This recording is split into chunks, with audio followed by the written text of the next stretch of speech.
بسم اللہ الرحمن الرحیم۔ قافلے سے بچھڑا ہوا۔ رات کی تاریکی میں ایک نوجوان کی درد بھری آواز صاف سنائی دے رہی تھی۔ اس کے منہ سے بار بار اماں اماں کی فریاد نکل رہی تھی، گویا وہ یہ کہہ رہا تھا کہ کوئی مجھے میری ماں کے پاس پہنچا دے۔ دراصل اس کا بوڑھا اور لاغر اونٹ قافلے کے پیچھے رہ گیا تھا۔ صرف اتنا ہی نہیں بلکہ تھوڑی دیر تک چلنے کے بعد اونٹ بالکل تھک کر چور ہو گیا اور ہر طرح کی کوشش کے باوجود وہ آگے نہ بڑھا۔ یہ دیکھ کر وہ نوجوان پریشان ہو گیا اور اس کی سمجھ میں کچھ نہ آیا کہ کیا کرے۔ آخرکار وہ اونٹ کی پیٹھ پر کھڑا ہو کر نالہ و فریاد کرنے لگا۔ اسی اثنا میں رسول مقبول صلی اللہ علیہ وآلہ وسلم نے، جو ہمیشہ قافلے کے پیچھے چلا کرتے تھے تاکہ اگر کوئی بوڑھا یا کمزور آدمی قافلے سے بچھڑ جائے تو وہ تنہا اور بے سہارا نہ رہ جائے، دور سے اس نوجوان کے نالہ و فریاد کی آواز سن لی۔ چنانچہ جب نوجوان کے قریب پہنچ گئے تو اس سے پوچھا، تو کون ہے؟ میں جابر ہوں۔ آخر اس قدر خوفزدہ اور پریشان کیوں ہو؟ یا رسول اللہ، میرا اونٹ تھکاوٹ اور کمزوری کی وجہ سے زمین سے اٹھنے کا نام ہی نہیں لیتا اور قافلہ تیز رفتاری کے ساتھ آگے بڑھتا چلا جا رہا ہے۔ تیرے پاس عصا ہے کہ نہیں؟ جی ہاں ہے، لا مجھے دے دے۔ اس کے بعد رسول اکرم نے عصا کے سہارے سے اس اونٹ کو حرکت دی۔ اونٹ اٹھ کر کھڑا ہو گیا۔ رسول مقبول نے اسے پھر بٹھا دیا اور اس کی رکاب اپنے ہاتھوں میں پکڑتے ہوئے جابر سے کہا، سوار ہو جاؤ۔ جابر اپنے اونٹ پر سوار ہو کر رسول مقبول کے ہمراہ چل پڑے۔ اس بار جابر کا اونٹ قدرے تیز رفتاری کے ساتھ چل رہا تھا۔ پیغمبر اسلام راستے میں نہایت محبت انگیز الفاظ میں جابر سے گفتگو کرتے رہے۔ جابر نے اپنی آنکھوں سے دیکھا کہ پیغمبر اسلام نے تقریباً 35 مرتبہ پروردگار سے ان کی بخشش کی دعا مانگی۔ راستے میں پیغمبر اسلام نے جابر ابن عبداللہ سے سوال کیا، تمہارے کتنے بہن بھائی ہیں؟ یا رسول اللہ، میری 7 بہنیں ہیں اور کوئی بھائی نہیں، بلکہ میں اکیلا ہوں۔ تم نے اپنے باپ کا سارا قرض ادا کر دیا یا کچھ باقی ہے؟ نہیں، ابھی کچھ لوگوں کا مطالبہ باقی ہے۔ پس مدینہ واپس آنے کے بعد تم ان لوگوں سے ادائیگی قرض کے بارے میں بات کر لینا اور جب خرما چینی کا موقع آ جائے تو مجھے اطلاع کر دینا۔ بہت اچھا، تم نے شادی کر لی؟ جی ہاں۔ کس لڑکی سے شادی کی ہے؟ میں نے فلاں بنت فلاں کے ساتھ شادی کی ہے، وہ مدینہ کی بیوہ خواتین میں سے ایک ہے۔ آخر تم نے کماری لڑکی سے شادی کیوں نہیں کی؟ تم جیسے کم سن جوان کے لیے دوشیزہ زیادہ مناسب ہوتی۔ یا رسول اللہ، میں چند جوان اور ناتجربہ کار لڑکیوں کا بھائی ہوں، اس لیے جوان اور بے تجربہ خاتون سے شادی کرنا مناسب نہیں سمجھا اور مصلحت وقت کا احساس کرتے ہوئے ایک عقل مند اور تجربہ کار بیوہ خاتون سے شادی کر لی۔ یہ تو تم نے بہت اچھا کیا۔ یہ اونٹ کتنے روپے میں خریدا ہے؟ 5 وقیہ طلا میں۔ میرے پاس بھی اتنی ہی پونجی ہے، مدینہ آ کر تم اس اونٹ کی قیمت مجھ سے لے لینا۔ غرض کے سفر ختم ہوا اور کچھ دنوں بعد سبھی لوگ مدینہ واپس آ گئے۔ جابر اپنا اونٹ لیے ہوئے رسول کی خدمت میں حاضر ہوئے کہ اسے ان کی تحویل میں دے دے۔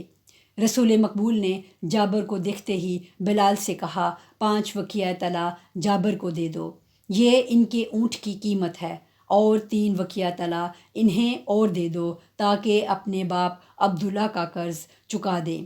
اس کے ساتھ یہ اونٹ بھی انہیں واپس کر دینا اور کہ اپنے پاس ہی رہے۔ اس کے بعد رسول اکرم نے جابر سے پوچھا، قرض طلب کرنے والوں سے تمہاری کوئی بات چیت ہوئی کہ نہیں؟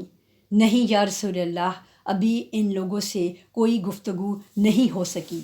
کیا تمہارے باپ عبداللہ نے جو چیزیں میراث میں چھوڑی ہیں وہ ان کا قرض ادا کرنے کے لیے کافی نہیں ہیں؟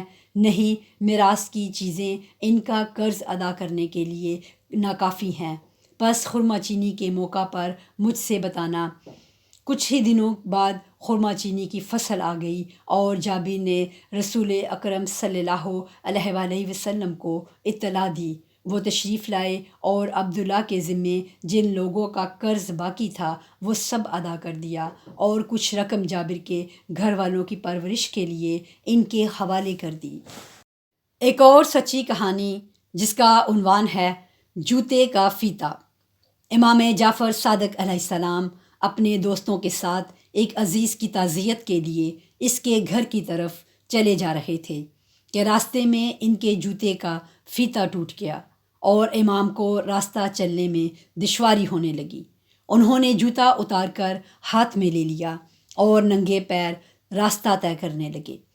یہ دیکھتے ہی امام کے قریب ترین صحابی ابن ابی یفور نے فوراً اپنا جوتا اتارا اور اس کا فیتہ نکال کر امام کی خدمت میں پیش کرنا چاہا تاکہ امام جوتا پہن کر چلیں اور وہ خود ننگے پیر راستہ طے کرے۔ امام جعفر صادق علیہ السلام عبداللہ ابن ابی یفور کی اس عقیدت مندانہ حرکت سے بہت ناراض ہوئے اور ان کی طرف سے اپنا منہ پھیر لیا اور کسی قیمت پر اس بات کے لیے آمادہ نہ ہوئے کہ ان کا فیتہ لے کر اپنے جوتے میں لگائیں۔ عبداللہ کے شدید اصرار پر امام جعفر صادق علیہ السلام نے ارشاد فرمایا کہ اگر کسی شخص پر کوئی مصیبت آ پڑی ہے تو اس مصیبت اور پریشانی کو جھیلنے کے لیے وہی شخص سب سے زیادہ بہتر ہوا کرتا ہے جس پر وہ مصیبت آئی ہو۔ یہ قطعی مناسب نہیں ہے کہ اگر کسی کے ساتھ کوئی حادثہ پیش آ جائے تو دوسرا آدمی تکلیف برداشت کرے۔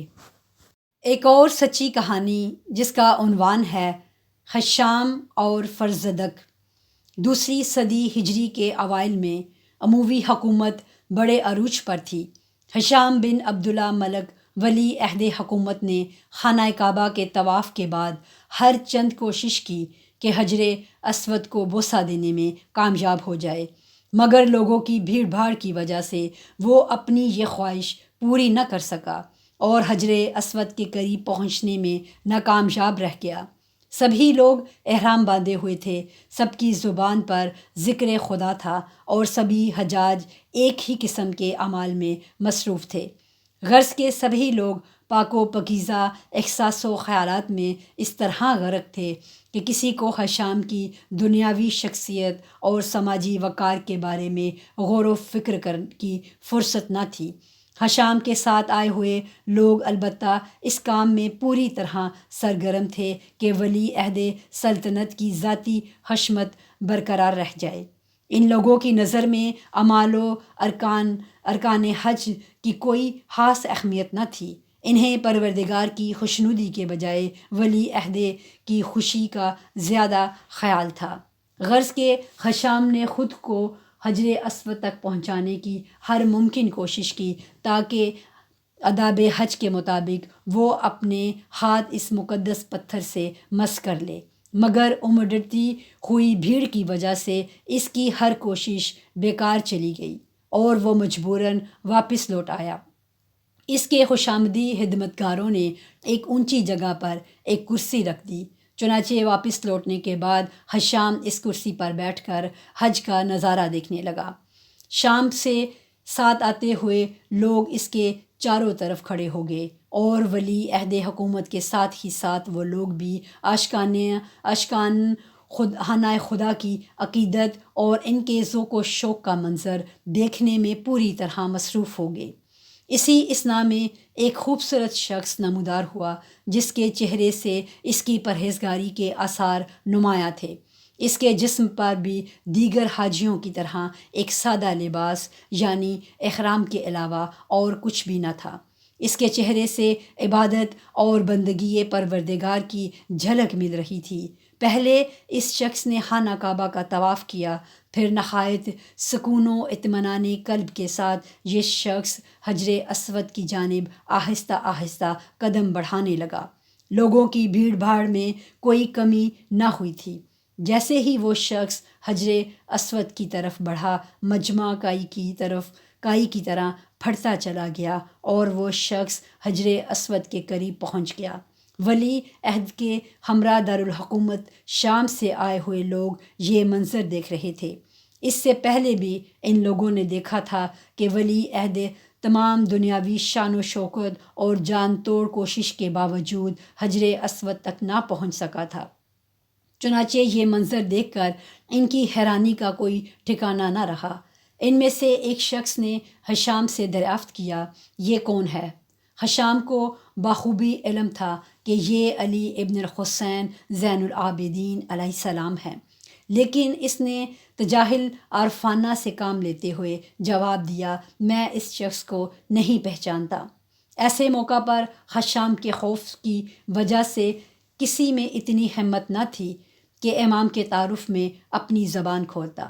ہر ایک کو یہ معلوم تھا کہ ہشام کی تلوار سے خون ٹپکتا رہتا ہے، اور اس وقت زبان کھولنے کا مطلب اس کی تلوار کو گلے لگانا ہے۔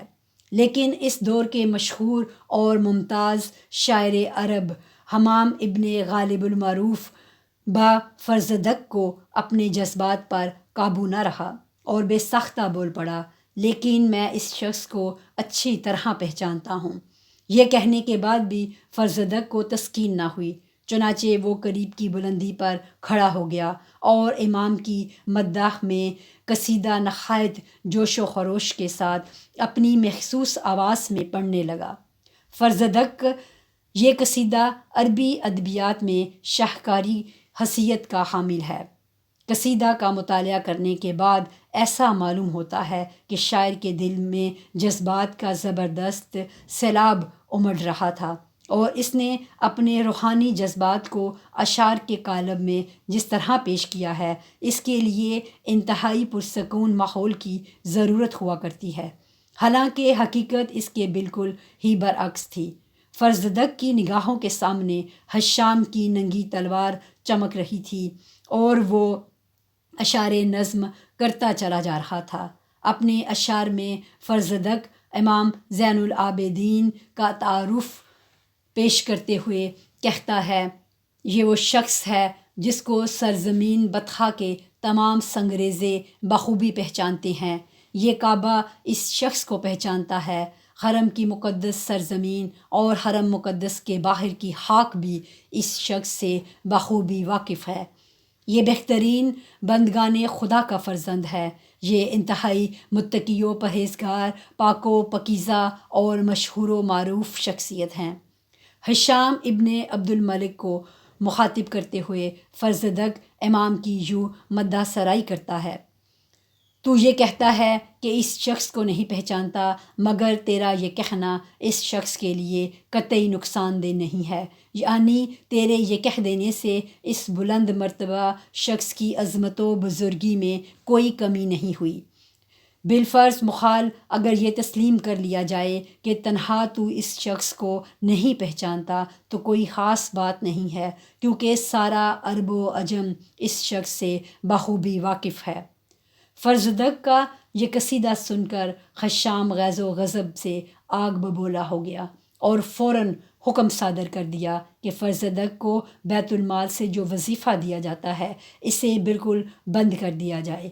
چنانچہ عموی حکومت سے ملنے والا وظیفہ بند کر دیا گیا۔ صرف اتنا ہی نہیں بلکہ فرزدق کو مکہ و مدینہ کے درمیان اصفہان میں مقید کر دیا گیا۔ فرزدق کو یہ سزائیں اس لیے دی گئی تھیں کہ اس نے دلیرانہ انداز میں اپنے عقیدے کا اظہار کر دیا تھا، لیکن فرزدق کی نظر میں ان دنیاوی مصائب اور پریشانیوں میں ڈال دینا فرزدق کی نظر میں ایک انتہائی معمولی سی بات تھی، اور اس کی ہمت و شجاعت کا یہ عالم تھا کہ قید خانہ کی زندگی میں بھی وہ ہشام کی حرکتوں پر بھرپور تنقید کرتے ہوئے ہجویہ قصائد نظم کرنے سے باز نہیں آیا۔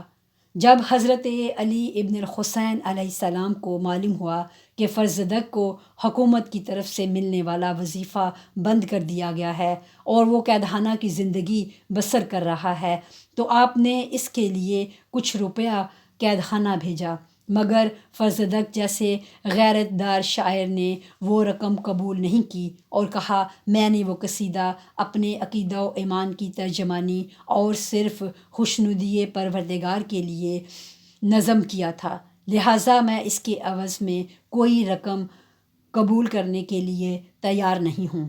حضرت علی ابن الحسین علیہ السلام نے دوبارہ وہ رقم فرزدق کے پاس اس پیغام کے ساتھ ارسال کر دی کہ پروردگار عالم تیری نیت اور تیرے ارادے سے بخوبی واقف ہے، اور تیری نیت کے مطابق وہ تجھے عمدہ جزا بھی عطا کرے گا۔ اگر تو نے یہ مالی امداد قبول کر لی تو اس کی وجہ سے پروردگار کی جانب سے ملنے والے اجر میں کوئی کمی نہ ہوگی۔